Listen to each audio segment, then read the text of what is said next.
What's up, guys? It's Bobby and Taylor. here at East Carolina Chrysler Dodge Jeep with East Carolina Rides. Today we've got another frigid morning, like 17 degrees. Cold. Yeah, we kind of avoided the snowpocalypse this weekend, but might have a different story next weekend. Might be just a little bit different. Yep, but in North Carolina, we always lose our minds and clear the grocery stores, and there's like a 10% chance. Left. Yeah, people buy out all the generators.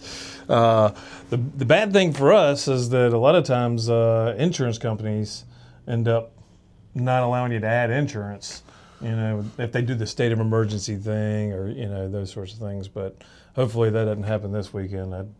I just, if you got full coverage, I think you're good. I don't know what the rules are, but if you come in with no insurance and you're in the middle of a storm, beware. You ain't gonna be able to add insurance very easily. But today, we're going to talk about a few different things, talk about news. We just did some training with Stellantis. What did you think about the training yesterday? I thought, it was interesting, but, typical thing they kind of just run through and great comparisons. I think some of the salesmen needed to hear some of the comparisons between Ram and Chevy. You got to know your competition. If you're going to sell a new product, that's huge. How can you say something's an advantage when you don't know what the other, people have? Right. It's like, it's got the best engine. I don't know what the other one's got, but it's best. Yeah. That, and some of the things I learned, I always feel like anytime I'm doing stuff like that, there's always something new to glean and to, come across stuff that I just didn't know, like the standard Google stuff in Chevy, which I don't know if that's an advantage or disadvantage. Some people, might want to use their CarPlay, but that's a kind of a selling point for us versus Chevy. We got Apple CarPlay and Android Auto. Yeah. Wireless too. Yeah, wirelessly, and Chevy has kind of opted out of that where they don't have that. Yeah. That's kind of a future-proofing thing for me. That's people are keeping their cars longer, 5, 7, 8, 9 years. There are a lot of customers that come in and one of the first questions they ask are if it has Apple CarPlay or Android Auto. Mm-hmm. So yeah, that's nowadays almost expected. Yeah. For something that's at least 5 years or newer. Yeah. So for them to go backwards, it helps us sell new trucks. Right. But maybe their system's good. I haven't had a chance to use it all that much, but I know how to use Apple CarPlay and Android Auto. Yeah. And it just I don't foresee that sticking around long for them. I feel like there's going to be a lot of feedback. But yeah, it was good training, and we learned. I confirmed during the talk with the Chrysler rep that, because it was in the news outlets and stuff, but that the hybrid 4xEs, the Jeep Grand Cherokee, the Wrangler, and the Pacifica hybrid, all those plug-in hybrids are officially done. So, well, that's a plus. Yeah, it was never really all that well received. Nah. But I thought they were cool. The Wrangler 4xE was received at first. It was the best selling. Odd for me. Yeah. I thought that was pretty interesting, but that Jeep Grand Cherokee, boy, we had to pay people to take that thing. Yeah, we had some for probably a year and a half, and we'd be like, so for only $380 a month, this $65,000 Jeep could be yours. Yeah. It got a little crazy sometimes. It did. But yeah, those are gone. And then we in another episode had talked briefly about the Recon, which is the full electric. Yeah. Which is not really a Wrangler. No. It looks different, has a lot of similar sort of features and capabilities. Yeah. But I think the only thing I took away from that was that it's going to be very niche. Yeah. And 230-mile range. It's going to be the same sort of deal as our Charger. Maybe as a good second vehicle. Something to go have fun in. But the most capable electric vehicle Yeah, in the market. it is super capable. I mean, I've only seen a little. Trail rated. It Yeah. is trail rated. I mean, that's really cool because when you think about the 4xe, I don't know, that was one of the concerns that people were going to put, a big battery in the water. They got to be concerned, but they do seal them. They're hermetically sealed, I think is the term. But basically, you don't have to worry about water intrusion up to, was it 33 inches or something like that? I mean, that's it's one of those things that what's the 4xe? Yeah, articulation, the ground clearance, Maneuverability, and then the water fording. Yeah, it's gonna be cool to see. If it's gonna be a second vehicle for somebody, that's an expensive second vehicle. I think it's gonna be like $70+ grand. But it's a 0 to 60 in like 4.5 seconds. I mean, there's so many crazy specs about it. Right. Yeah. It's pretty good. Though. Pretty cool. So and then we learned they're going to the standard, basically the Tesla standard for plug-in. So instead of us using the SAE, now they're going to start to go into the Tesla. We're going to start to be able to use Tesla stations, which that was one of the downsides, I think, is our network is so limited. Yeah. A lot of people, that was their big complaint, was like, man, there's no charge stations around. Tesla's got a ton of them. I mean, they're everywhere. Yeah. And so that was a really big jump for us, and I will, I guess, have to see how that goes as we get the adapters available for people to buy and see if it actually helps the popularity. But if you're not into electric vehicles, you're not even going to care that much, But as a selling point to those that are, that's a cool bit to have added to our little sheet of capabilities. But that's a whole lot of little news that we got from that training. If you got anything going on this week, anything that you're going to be selling, any sold units, anything like that? I just kind of like, you just kind of, I mean, you make your phone calls, I've kind of, exhausted all of my stuff, I think, for the most part. Yeah. Last night, I just had a customer that I spoke to last week on a Dodge Charger. He showed up at 7:05. Oh, yeah. Like, we were walking out the door headed home, and he just happened to be standing there, and I was like,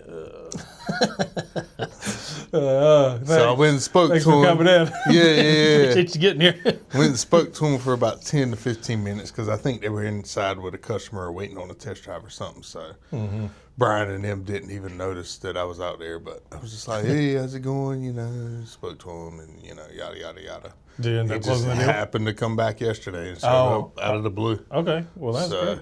I was like, well, thank God for that. Yeah. Hey, shoot, I mean, right now especially, you got to love the one you're with. Yeah. Well, January and February both, these are 2 rough months. Yeah. Rough months. Yeah, I've been trending a little downward. I had a streaking out selling a car for like 3 or 4 days. I was like, oh my gosh, what is going on? Yeah. And sometimes you get in that little rut, and you got to maintain your positivity, and keep digging, because eventually you're gonna find somebody that's actually ready to buy a car. Right. So I mean, I'm kind of in the same boat where I don't necessarily have anything that's like on the cusp, and I already know is going to be a deal. But there's still a lot of months left. We still got a week. Got a week. You can make a month in a week in the car business. I hear it all the time. Mm-hmm. So I'm gonna be grinding today. Being a Tuesday, usually Monday I'm like doing a lot of catch up and trying to like clean up stuff from the weekend, follow up with all the people that were prospects from Saturday. Surprisingly, not terrible traffic on Saturday. I mean, it was not great, but I thought nobody was going to show up. Yeah, with the pending snowstorm. Yeah. We had some people showing up though. Yep. Yeah, and I mean, it's one of those things where, as salespeople, and this is a tip for anybody new in the business, the to kind of remain ignorant. I don't know. It's kind of weird to think like that, but for as long as me and you have been in the business, we get surprised with things all the time. We don't have a clue, for instance, what the bank's going to do. I have no idea. No idea. And I got a deal done. Not me. I can't claim anything on it. I'd almost given up hope, but you keep trying. And I'm going, if we didn't get something done, under 500 beacon with no cash down, negative equity. I was like, what in the world? This bank must have really And they didn't ask to prove anything. No proof, of income or residence. I was Nothing. like, man, this is mine and his lucky day. Yeah. So you got to sometimes go in, especially as a new person, and no matter if everything's mounted against you, not knowing is sometimes a good thing. I was already prepping him to get ready to go. I was like, man, you might have to go get a secondary loan and go to buy here, pay here, or something like that, and I'm just glad it worked out. It's so funny because you mentioned that. It's like we got a salesman here that, started out, and he's done pretty decent with sales so far. But then we got to December, and I remember him working at the desk and was telling the manager how he had an internet lead come in, and she can't get approved and this and that. I'm gonna just go ahead and mark it lost, we ain't got nothing here, this and that. Yeah. And the manager told him, well, just let me get the credit app and look at it and see what I got. Yeah.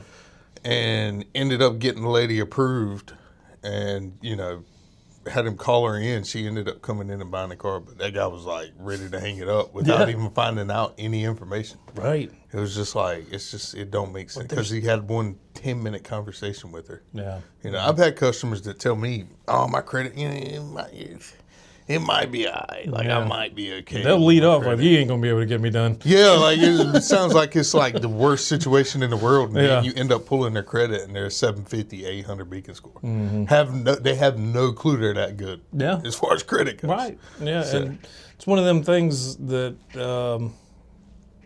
you got to have that conversation, and also you got to give your business manager opportunity, because for one thing, there's many pieces of the puzzle when it comes to a car deal. The car, for instance, we sometimes have stuff that books out crazy good, in our pre-owned side, or there's rebates that you didn't know were out there for somebody until you get their address and you find out they got a $2,000 TDM. There's things that happen behind the scenes that, especially when you're new, and even when you're a veteran, that will just take you by surprise of what makes a deal work. And plus, we've got a really good relationship with our banks. Oh, yeah. Our banks. Well, and you flip the switch, mentioning that. You flip the switch on the other side, and, we got a vehicle that's been sitting out here since August. Right. Yeah. We're if it's been here since August, the giveaway has begun. We have bottomed out that vehicle. We have dropped everything on it. There's no more money to be we're not making money. We're just trying to get it off the lot at that point. I promise you. And a customer sent in an internet lead, and she was asking, well, what's the best you can do on it? What's the best you can do? And I said, well, I don't know. We've had this vehicle since August. They might be willing to move a few $100s, but that's probably going to be max on what we can do. Yeah. And then she started saying, well, I'm pre-approved through my bank, 9% for however many months. And I was like, all right, well, maybe I can help you out with the interest rate, get it a little bit lower on that side. Yeah. But I think as far as the money goes on that vehicle, we're kind of all in on that vehicle. Yeah. There's nothing else we can do. At a certain point, we got to stop the bleeding. We can't take with such a big loss. So we sit there, and I explained all of this to her several times over the phone. I was like, I don't think there's nothing we can do on that side, but maybe I can help you out with the interest rate. And this lady decides that she wants to drive from Raleigh and just show up. And I'm thinking in my head, well, I've explained to her where we're at. Right. So, maybe the price is what it is. Yeah. You're here because you know what the deal is. Yeah, you know what the deal is. You come in, I'll help you out with the interest rate maybe, but, that's probably as far as we're going to get. Yeah. Come to find, this lady comes in, we get her 2%, 2 points less than what her bank got her. Her bank was showing her 9%. We were showing her 7%. Oh, wow. Yeah. So Daggone. exactly what I told her over the phone was going to happen is what Right. happened. Yeah. And then she comes in and she says, well, I'm going to just go with my bank and pay 2% higher with my bank. What? This is a true story. Okay. This is just last week. This just happened last Thursday. Yeah. And she's like, I'm going to pay 2% higher on my vehicle, on this vehicle. But I want you, I think we were at like 21, 5 out the door. And she was like, but I need you to be at 17 on your vehicle in order to make this deal happen. Wow. I was like, man, I why did you even waste your time coming out I'm here? gonna spit out my coffee. We've had it since August, bro. Like, if there's any more money, like, we've gave it up, I promise you. Right. Like, if you would have came out Jeez. 6 months ago and offered, 21 out the door, because I'm sure at that time we were asking probably 21, 22. Right.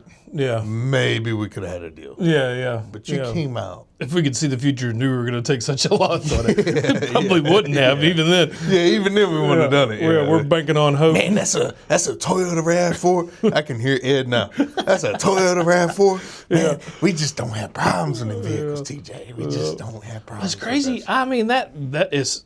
That's an odd vehicle to be sitting for so long. I don't understand it. I mean, because make I mean, sense. it's like I've gotten an internet lead.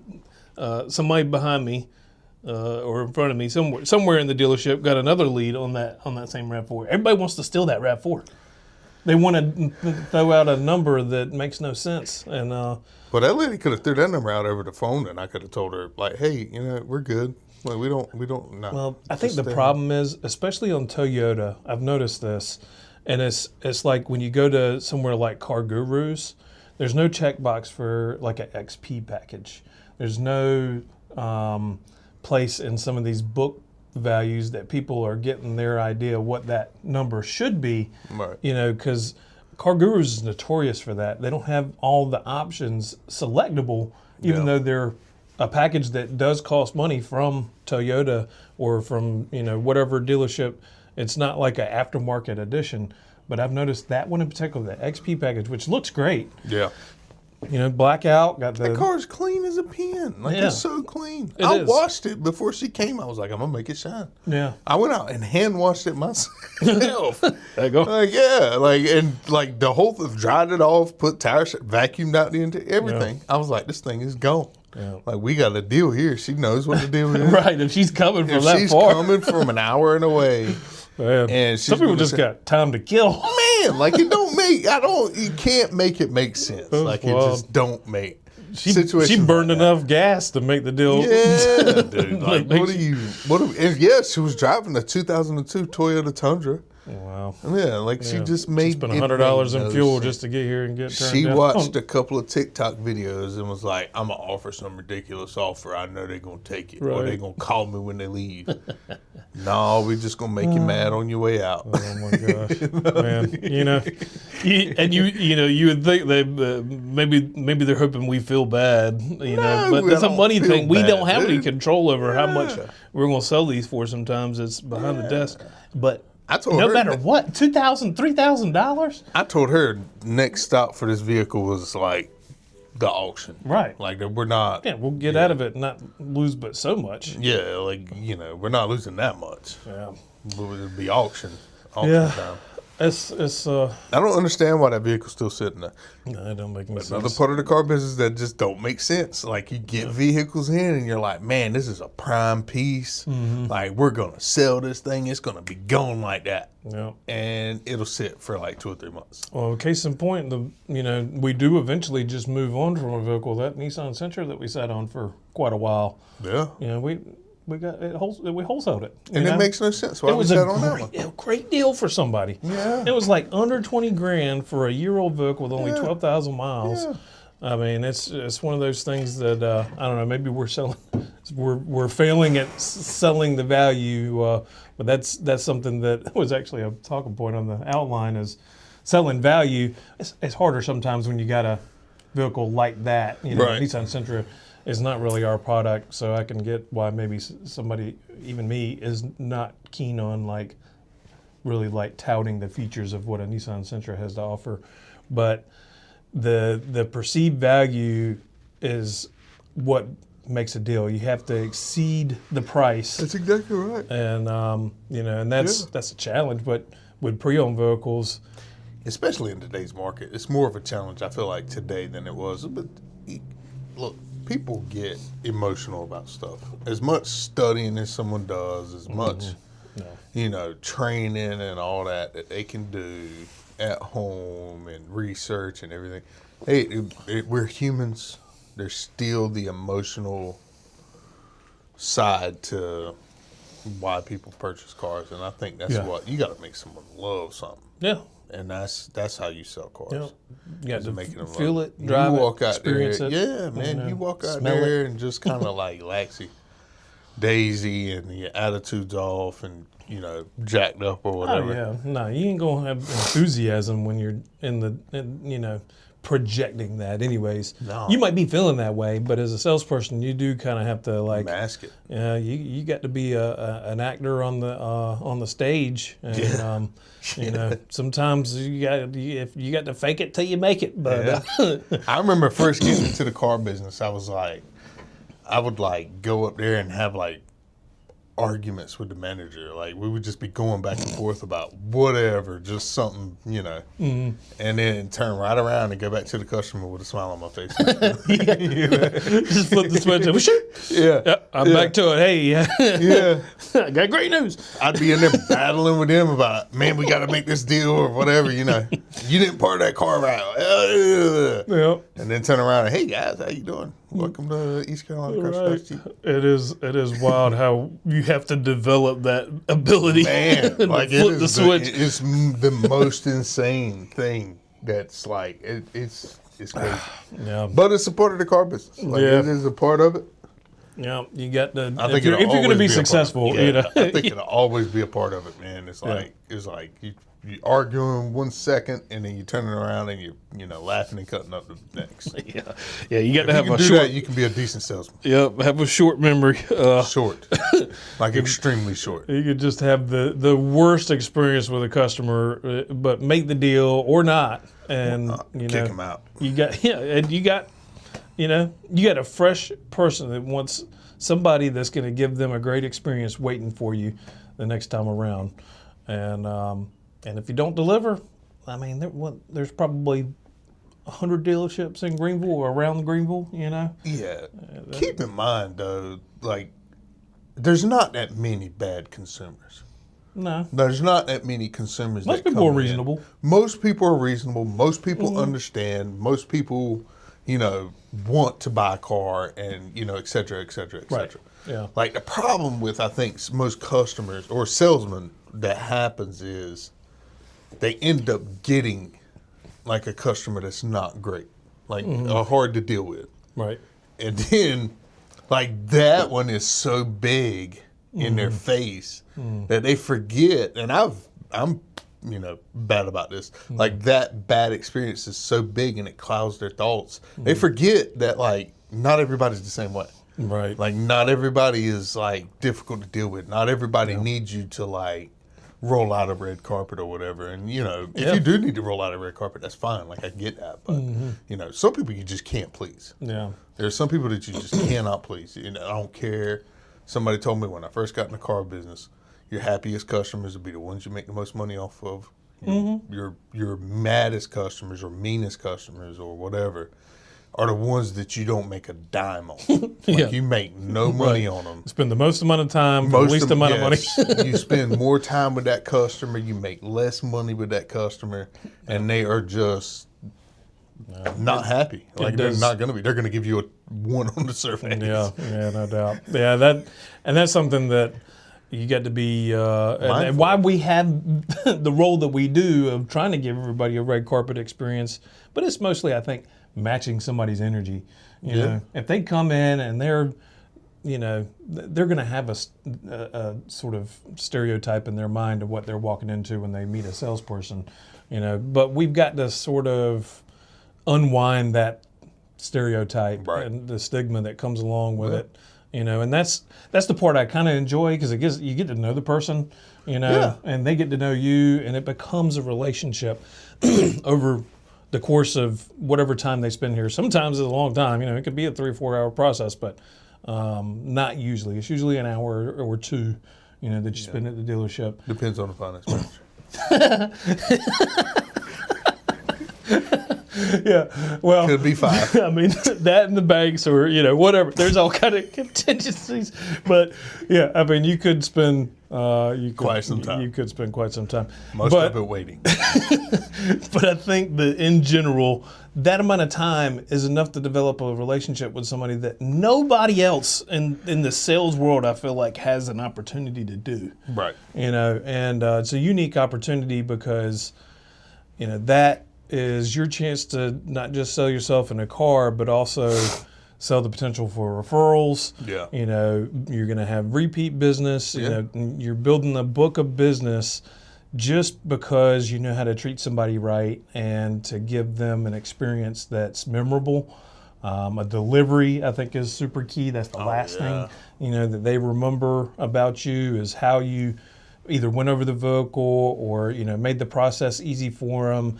If they got to get up and go. Did you care about the time? Right. You got to value their time. If they got to go as soon as they get back, you schedule a time so that they can come back and see you so that you can go over the vehicle with them because that stuff really matters. It's like you can't just be like, all right, the deal's done. They got everything. They got their keys. The tag's on the car. They're out the door, and then be just completely finished. I had a customer I bought a car back in December, and at the time they didn't have any time to go over the vehicle. I ended up just delivering that vehicle. Right. Like last week, I think, is when I ended up going over the vehicle with her. But they came back. Yeah, well, I went to her house. That's That's awesome. Thing. Yeah, that's the thing. Like, it's not that we don't want to give every customer a red carpet experience. That's our goal. Like, Right. we want to make every customer, like the motto says, like one of the things, like you want to give them an experience that a referral Leads to a referral. Yeah. So we want you to tell your friends about the dealership and everything like that. Right. So don't misunderstand me when I said what I said earlier. Please don't. But at the same time, like It's case by case scenario. Yeah, it's a case by case. I think the customer is a part of the experience that they get to. Yeah. They have to. And they have to kind of bad choose stigma. to what to. And one of the greatest feelings in the world, I think, as a salesman, is being able to break down that, oh, this guy's a human just like me. Yeah. And Yep. get that out of a customer. Finally, be laughing and joking and Yeah. having a good time, and it not be this stressful situation that they thought it was going to be. People will sit there and stare at you with a daggone stonewall face, No boy, doubt. and just There are some that And just then you sit there and try to laugh at them like, hey. yeah, they come out of their serious, and I get it. It's about their money. It's about their hard-earned money, and it's we're working for that hard-earned money, so it becomes a battle. Yeah. And you can kind of clash heads Battle a of little wits, bit. yeah. No, So, but one I'm. of those things. That's just part of I think what has kept me in it for so long is that. The service, man, the customer service. Yeah. Yeah, keeping people happy, but also, standing your ground. There is a middle ground there that everybody can be happy and have a good time. Yeah. But So in order to make all of our customers happy, we decided we would just crack all, make as much money off of them as we can, every single one. And that's the way to make them happy. I mean, listen at the perspective that was given that we all agree is true. Right, Your happiest customers are the ones you make the most money on. yeah. No doubt. So, with that being said, That's kind of a generalized statement. I've definitely had some happy customers that I ain't making hardly anything on. So, I'm like, yeah, I know you're happy, but man, I just spent 6 hours with you to make $100. Enjoy your new car. Please send me some business, please. yeah, we need it after you. We need it, buddy. Yep. But yeah, no, I think that's a good conversation. I wish maybe this podcast had more reach where more new people could look at this and understand. And even consumers, maybe eventually we'll have the reach in this podcast where we're not just getting a few views. Yeah. But I think that's man. I'm glad we talked about some of that stuff. We've got we're starting to run a little short on time. We got Mr. George's meeting soon, so don't want to be late for that. The countdown. George do not play. Yeah. He counts it down. He makes I think sure. he's counting down right now. Yeah, I'm pretty sure I heard my phone ding. We got 5 minutes. So Mr. George is 8:18. yeah, no doubt. Let me clock it. We got a little bit longer than 5 minutes. Yeah, but I'm looking forward to next week and having another fun discussion. You know, the Brian commented that it needed to be more candid. You know, more candid at the stuff and not maybe so much on the news. I think we did a pretty good job of We just kind of went off. keeping it real. But but of course. Appreciate anybody that's watching this. If you click that like button, if you subscribe, you know, share it, send us a comment. You know, it really helps out and lets us know that people are engaging. And Taylor, you got anything before we go? Nope, that's about it. All right. Come and see us. Yeah, We're ready to by sell the way, something. come find us here and buy a car, or at least give us an opportunity. Ask for Bobby and Taylor. We'll give you We'll give you a full tank of gas. You come and buy a car. Yeah, you got to mention the podcast though. You got to mention the podcast. Yeah, for sure. This is how you heard about us. Exactly. So, Yeah, but thanks for watching, guys. Y'all have a good one. We'll see you next week. see you guys.